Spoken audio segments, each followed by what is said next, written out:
Hello, you gorgeous things, and welcome to my super advanced lesson on flirting. So, if you're out of the loop, if you are uninformed on what I'm talking about right now, recently I have been making a series of videos where I take common everyday topics, the kind of first ones that you learn in English, and I take them to an extremely advanced level. I'm taking C1-C2. Whilst I'm not recommending that you force yourself to speak on these everyday topics at this level, it's a really fun and interesting way to learn advanced grammar and advanced vocabulary. Today is part of a two-part series. In this lesson, I'm going to show you how you can ask someone out, how you can flirt with someone at a C1 to C2 advanced level. And in this week, in the next video, I'm going to show you how you can break up with someone at a C1, C2 advanced level. It's going to be hilarious. We're going to be focusing on British English slang, and we'll also touch on some pronunciation as well. In the next lesson about breaking up, we'll focus more on general vocabulary and grammar. Okay, let's start with the first one. This is a baseline. It doesn't have any slang. It's a starting point so that you can make a comparison with later passage. Let's try it. Ready? My friend doesn't think you'll agree to go on a date with me, but I'd love to take you out for dinner sometime. Nice and simple. A nice, easy start. That's our baseline. Let's move to the next level, level 2. I've been wanting to ask you out all night, but my mate told me I had no chance of getting a date with you. He'll be absolutely speechless if you say yes. So you wanted to get a bite to eat? No pressure. So did you understand all of that? It wasn't too advanced, but there are a few words that I really want to look at. The first one is mate. Mate. This here in this context means friend, and it's really common in British English, but it's even more common in Australian English. For example, my mates encouraged me to ask you out. The second word is the informal contraction, wanna, which is short for want to. Wanna. Some people pronounce it wanna, others wanna, with more of an O sound. Some use a wanna as an alternative. An example: do you wanna go for a drink sometime? And the final phrase from that text is a bite to eat. A bite to eat. Now notice the pronunciation here in fast speech. When one word ends in a vowel sound and the next one starts with a vowel sound, we often add an extra sound to make it easier to say. In this case, the extra sound is we. A bite to it, to it. But what does it mean? Well, a bite to it often means a small meal. However, we also use it in conversation to ask if someone wants to go out for something to eat. Not necessarily something small. It's just very informal. For example, fancy getting a bite to eat at the local pub. Know that you will also hear bite on its own or a bite on its own. Fancy a bite later? Fancy something to eat later. Now, before I move on, I also want to talk about something in this question. You might have noticed that do is missing from it. Instead of saying, do you want to get a bite to it? I just say, you want to get a bite to it. In informal speech, we often omit auxiliary verbs like do from questions. If we want to go super informal, we can omit you as well. Wanna get a bite to eat? Okay, I can do better than this. We can go more advanced. Let's try level 3. Ready? You are by miles the most stunning person in the room, and I've been weighing up whether to come over or not. My mate over there, the slightly trolleyed one, told me I didn't have a chance in hell of getting you to go out with me. He's gonna be gobsmacked if you agree. So, what do you reckon? You wanna go out for a slap-up meal sometime? No worries if not. Okay, how did you do with that? It's definitely getting more advanced. Not too advanced though. It doesn't sound like you're trying to be Shakespeare. The first phrase is by miles. By miles. You can also say by far. It means by a very large amount or by a long way. We don't use the metric system when we use this phrase. We can't say by kilometers. It just doesn't sound right. An example, you're the funniest person I've ever met by miles, by a long way. We also had to weigh up too. Weigh up. This is a phrasal verb.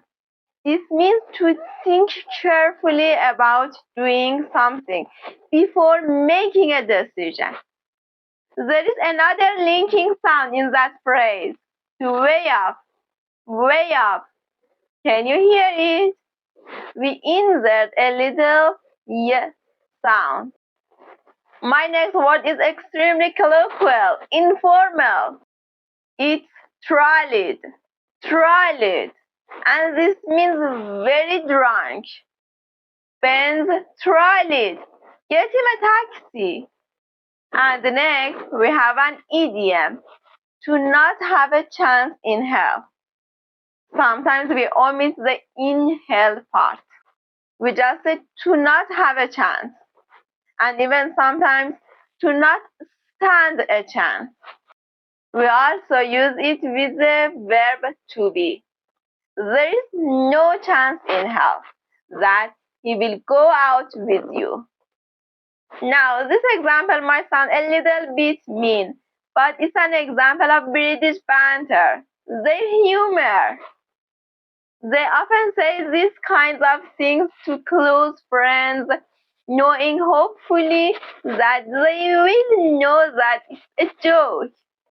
It's like playful teasing. It can go too far, but be prepared for it if you come to Britain and mix with Brits. Next, I just want to mention gonna from that text. It's another informal contraction. Just like wanna or wanna, gonna is generally pronounced with the schwa. Gonna, gonna. You gonna ask him out or not? Another great word, super informal, gobsmacked. Gobsmacked.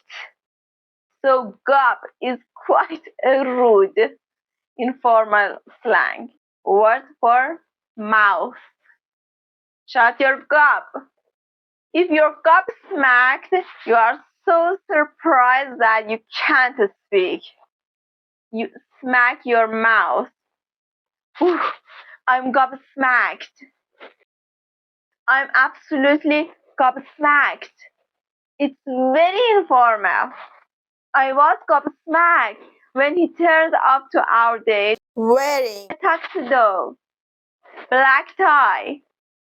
The final word that I want to point out from that text is an adjective, slap up.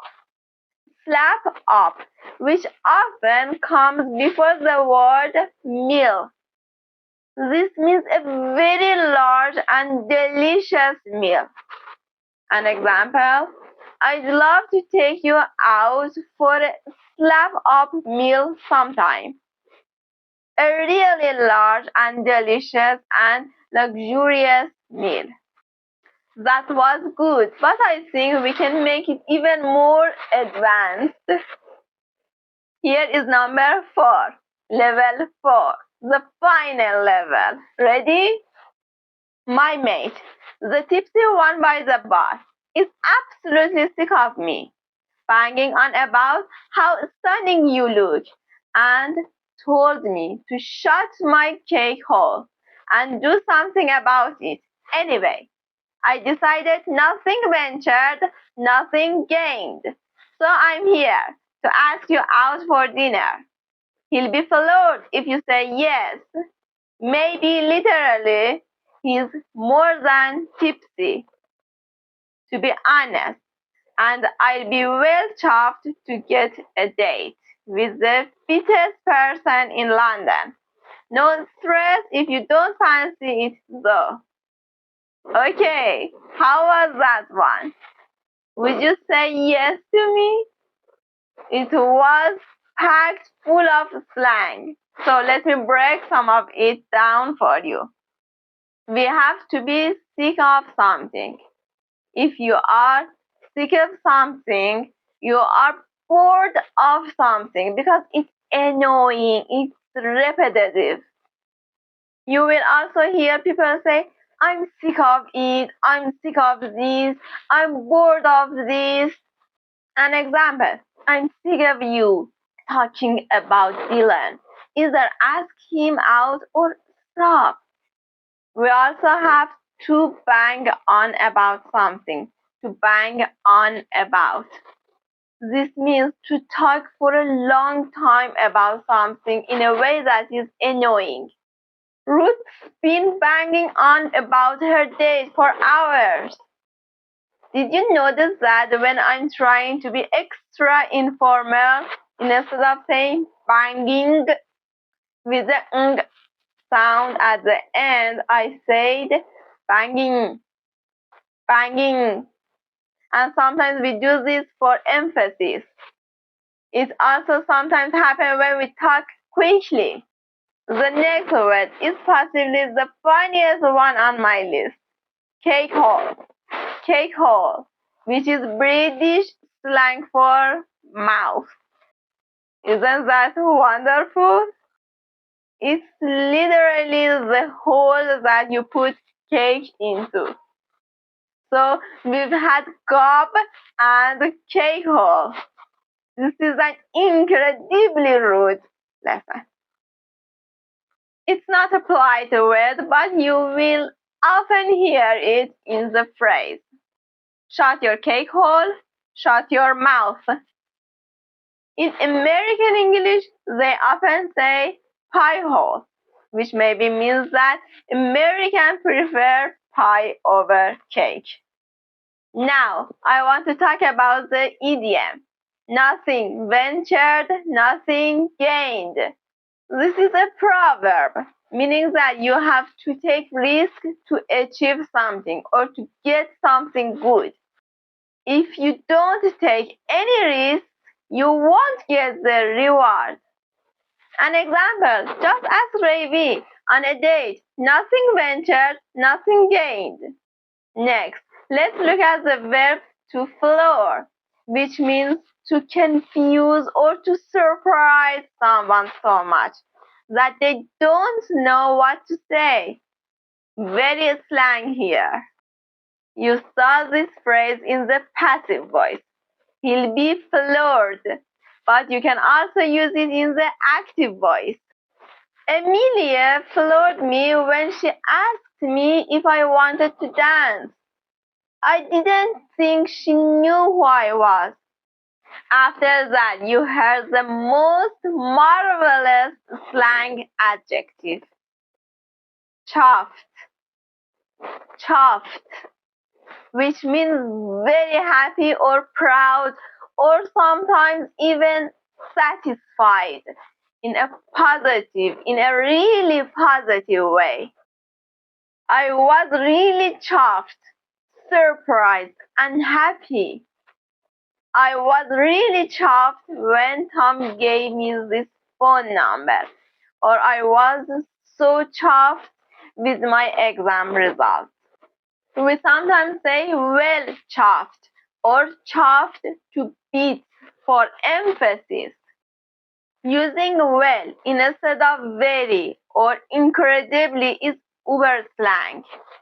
It's not traditionally grammatically correct, but it's a common feature in many dialects. You look well nice today. That food is well good. Unless you're trying to integrate into a specific community that uses it. I wouldn't say it's something that you should really say, but it's really important to understand it. And the final word that I want to talk about is fit. Fit, which in the text, in that context, means physically attractive. We met some really fit guys at the pub last night. What do you think? Would you use any of these phrases to ask someone out if you were in the UK? And maybe you can adopt some of the slang into your daily conversations. Let me know in the comment section. That's it for me today. I will see you soon for another lesson. Bye.